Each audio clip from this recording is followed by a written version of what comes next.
Today on Chasin TV, we're going to be fishing with Captain Kenny Hejducek on the My Joyce Charters out of Montauk, New York. We're going to be going for fluke today. We're going to be looking for the elusive 10-pounder. Hopefully, Kenny, you're going to put me on one? Try. I'm looking for it, man. We're going to try. We're going to try all different ways. We're going to do bucktailing. We're going to do dead sticking large baits. Yeah.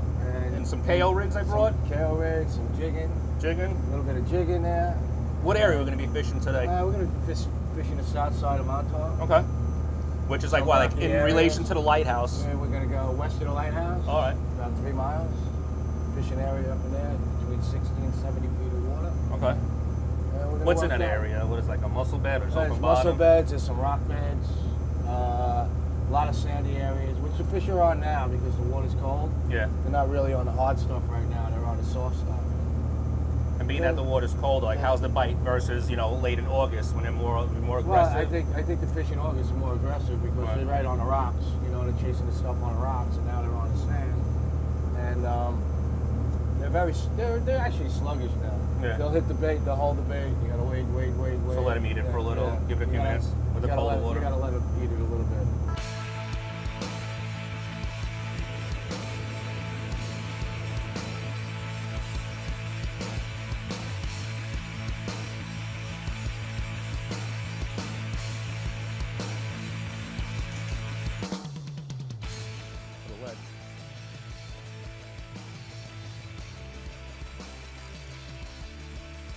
The net? I don't know what it is. Sea bass. Sea bass. Big one. Nice, look at that.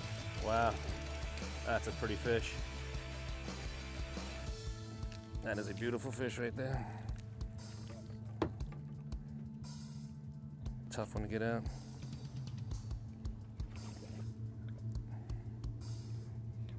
Gonna switch it up to the bucktails now? I'm gonna put a bucktail on here. What out? That's a big spro you got, right? Yeah, that's a 6-ounce spro. We fish it because of the tide. Little Take a belly. piece of squid. Squid. And fish it with a teaser above. Whatever color you like. Pink, green, white.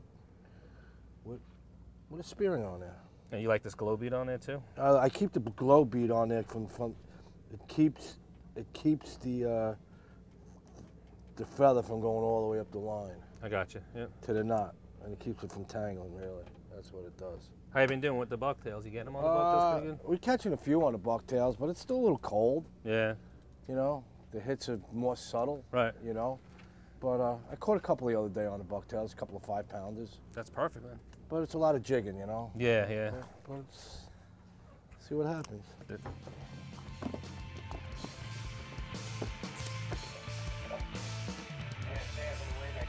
Got a little double header going on.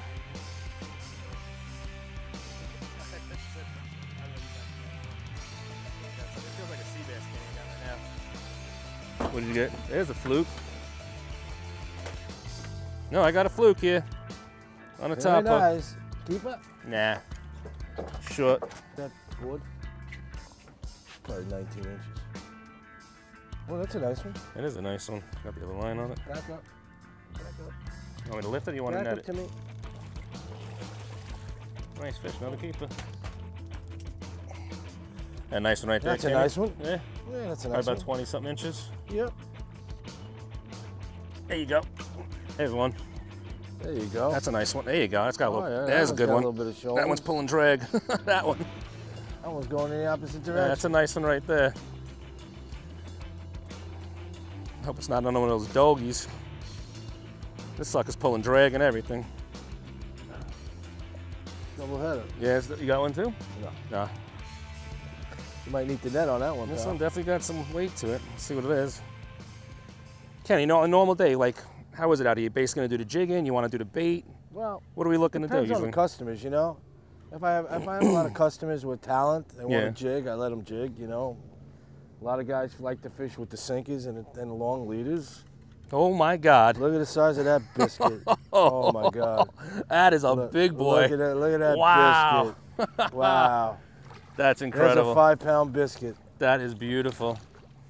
Oh my God! That's a monster right there. Bring that baby in the boat. Wow! There you go. You're not even hooked good. 5-pound biscuit on the My Joyce. That is a beauty. Look at the size of that biscuit. Jesus, man. That thing's all of 5 pounds, all of it. Well, we're gonna let this guy go, and we'll come back and catch him another day. What a beautiful fish. A gorgeous fish. Nice, there you go, it's a fluke. Nice, nice. What we did too is like we had some fish before, we pressed the man overboard on the GPS, shot right back up to where we were, and here's Kenny in the water, all of about 2 minutes, and boom, another fish on, directly on the same drift we just did. That's why it's so important. You get some fish, take the second, run inside, click your man overboard, because you're gonna have more fish. And there's another one coming up right now. Nice one, Kenny, awesome. Did change the bucktails. You went over to the green. Yeah. Now, why would you do that? Any reason why you're choosing green today? No, today. Sometimes, like if we're fishing with the rigs, right, and they're not hitting the pinks, we'll go to the greens, or okay. I don't know. The green seems to work when the water's a little colder, I guess. I don't know why. What about clarity-wise? I mean, the water today is super clear. It's super clear. I mean, I don't think clarity has anything to do with it today. The water's so beautiful, you know? Mm-hmm. Here we go. There you go. Yes, I have a white now on. Not a bucktail, I have the white. White teaser? Feels like a junk fish, though. What usually makes them bite, though? You jigging it. Well, on this rig, yeah, but on the bucktail, like what kind of approach, like, you're gonna go with a soft one, a hard one, the sun, the tide. Like, what do you think's gonna be the best for that bucktail? I just think tide has a lot to do with a drift. It's all about drift. Yeah, I got a jump fish. I think Fluke, they're very opportunists. You know, they'll jump on anything. And they're just a creature of prey. You know? Yeah. Well, definitely an apex predator. They're, you know. Oh, look at that. Yeah, I knew I had that. You got a top hat. Nice little skate junk fish. But hey, where there's skates, there's Fluke, and that's a known fact. Before we had that big sea bass. Now, for people that want to come fish for sea bass, how is it? Basically, when is it going to open up, and how long do these fish stay here for? Like, well, it opens up July 15th. Okay. And it's open right until January. And those fish are going to be here till January. Yeah, those fish will be right here, right through January. And I mean, that was a quality sea bass. Yeah, that's usually something you see at the offshore wrecks, and here you are, not even a mile off the beach, catching a 5-6 pound sea bass, which is, that's incredible. Yeah. Definitely be coming back when that season opens up. Definitely. We should get some more fresh baits. Yeah, it's a multi-bag, you know. People come out, they don't have, you know, since you have your bag limit, you have to go do other things. Right. You know, catching, you know, usually they'll catch their limit of sea bass. Gotcha. And then we can go catch blackfish, striped bass, bluefish. Just load it up, the whole boat. You know, Fluke. Get a little casket away from you. So you can catch a really mixed bag, you know. In a day's fishing, you can actually put a really nice mixed bag of fish together. Right. You know, lots of big giant porgies, monster porgies we catch. Yeah, that's a fun fish too. Hard fighting fish. I love porgy fishing. And the sea bass are definitely by far one of the best ones to eat. But as of today they're going back, so that was a beauty too. Today they get their reprieve. Yeah. They see what I'm working. We have two different rigs. You're going with the bucktail. You're more of a lift and a drop. I'm more of I want to jerk this lure around a little, just pop it, and I got the Mylar. Off the bottom. Yep. I have the Mylar teaser, so what that's doing is I'm working this lure like this. You can see the tip of my rod moving. That Mylar is flickering and flashing down there, and those fluke are seeing it, and they're like, you know, they get attracted to that. They see the movement, they see the bait, they smell it, and they're jumping on it. But, you know, with these fish, as Kenny was saying, they're a little bit sluggish because of the colder water, so maybe a dead stick might be the better alternative, but we're putting a few in the boat, so I'm just going to keep going with what I got. And I just love the action, too, on the jigs. Now the lines are starting to go the other way, it looks like. And then when you get a fast drift where it's too much, you ever deploy a drift sock? We do if we really have to, you know, but most of the times when it's just really too fast, it's there we go. It's, you know, it's unfishable. I think I got me another undesirable. Yeah, you know, you need the drift. Yeah, you got to cover the ground. You need the drift. You got to cover the ground. You know, you got to cover the ground.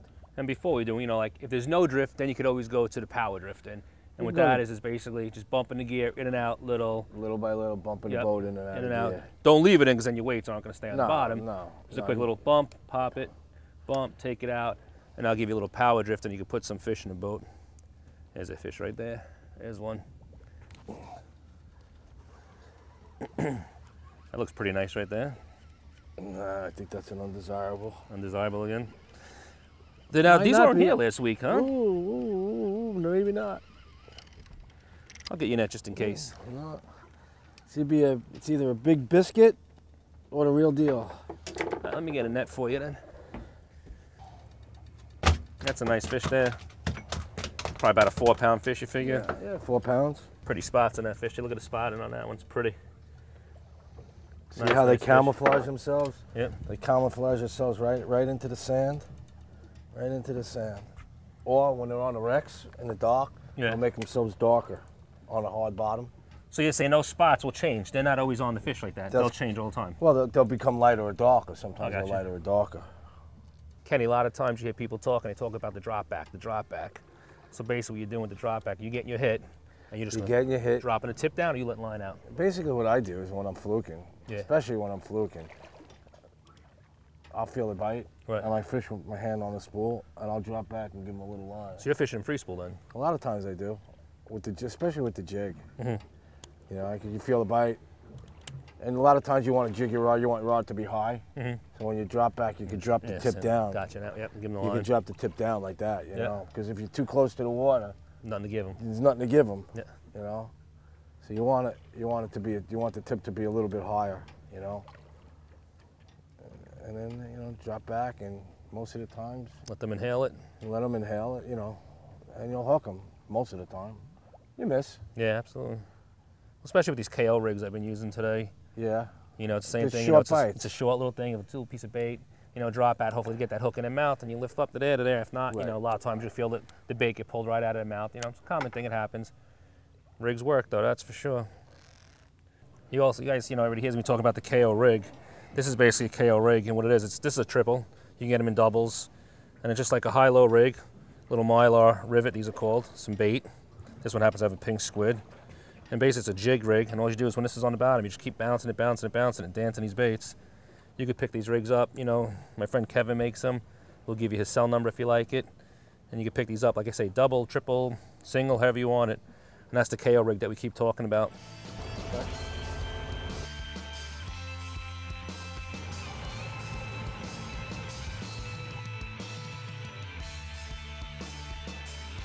Okay, man, thanks again. Awesome day, man. Awesome day. Great. Thank you for everything. Awesome day. A lot of fun. Love the boat. It's immaculate. Great operation you got. Very excited to do that Block Island thing. We're definitely going to do that. Yeah, we are, man. You're really going to enjoy that. That's going to be something special. Very really looking special. forward. Very excited about that. And guys, if you want to contact Kenny, you can look him up. My Joyce Charters, right? My Joyce Charters. And he's in Montauk. You have out here taking a vacation. Great charter boat. Great operation. Super clean boat, which is really nice and very, very comfortable. Again, Kenny. Yeah. Thank you, brother. Appreciate everything. Yeah, I can be reached at myjoycefishing@gmail.com. Come out and have a nice trip. Thank you again. You'll really enjoy it. And bring the kids. We're going to be out here for the Block Island. Yeah, definitely doing it. That's August. Thank you, brother. You got it, man. Thank you.